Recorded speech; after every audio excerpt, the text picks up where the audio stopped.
Party നിരോധിക്കപ്പെട്ട കാലത്തും ഒളിവിൽ കഴിയുന്ന വേളയിലും അവിടെയെല്ലാം പാർട്ടിയെ സംഘടിപ്പിക്കാൻ വേണ്ടി നടന്ന പ്രിയപ്പെട്ട VS കേരളത്തിൻ്റെ സമരനായകന് കേരളം വിട നൽകുകയാണ്.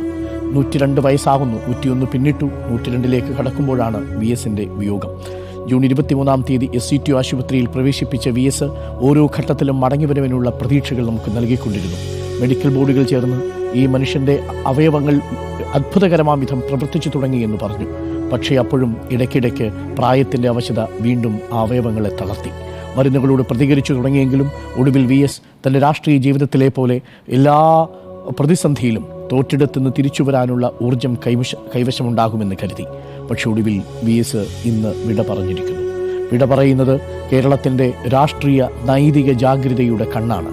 ഓരോ മേഖലയിലും പാർശ്വവൽക്കരിക്കപ്പെട്ട മനുഷ്യരോടൊപ്പം നിലയുറപ്പിച്ച രാഷ്ട്രീയ ജാഗ്രതയാണ് വിടവാങ്ങുന്നത്.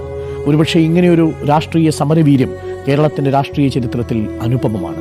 ഒരേ സമയം ജാതി വിവേചനത്തിൻ്റെ CPയുടെ ഭരണത്തിന് കീഴിലുള്ള ജനാധിപത്യ വിരുദ്ധതയുടെ തിക്തഫലങ്ങൾ അനുഭവിച്ച് കൊടിയ മർദ്ദനങ്ങൾ ഏറ്റുവാങ്ങി ജന്മിത്വത്തിൻ്റെയും ഭൂപ്രഭുത്വത്തിൻ്റെയും ഒരേ സമയം തന്നെ മുതലാളിത്തത്തിൻ്റെയും കരാളഹസ്തങ്ങളെ നേരിട്ട ഒരു രാഷ്ട്രീയ നേതാവ്.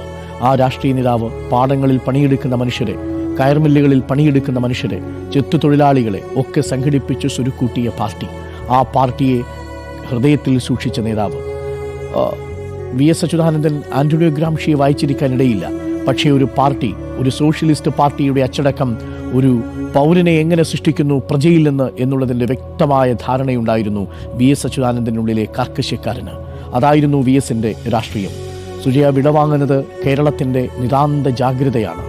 ഒരു കാലഘട്ടത്തിൽ VS ഈ ഭൂമിയിൽ ജീവിച്ചിരുന്നാൽ ഞങ്ങൾക്കൊരു അഭയകേന്ദ്രമുണ്ടാകുമെന്ന് കരുതിയിരുന്ന സ്ത്രീകളുണ്ട്, പാർശ്വവൽക്കരിക്കപ്പെട്ട മനുഷ്യരുണ്ട്, കയ്യേറ്റക്കാരെ കയ്യാമം വെച്ച് തെരുവിലൂടെ നടത്തിക്കും എന്ന് പറഞ്ഞ VSനെ നമ്മൾ ഹൃദയത്തിലേറ്റി സ്വീകരിച്ചിട്ടുണ്ട്. കെടാത്ത തീയും ചാകാത്ത പുഴുകുമുള്ള നരകത്തെക്കുറിച്ച് അഴിമതിക്കാരെ ഓർമ്മിപ്പിച്ചുകൊണ്ടിരുന്ന നമ്മുടെ പ്രിയപ്പെട്ട VS. ആ VS ഇനിയില്ല. VS ഇല്ലാത്ത കേരളമാണ് ഇനി സുജയ.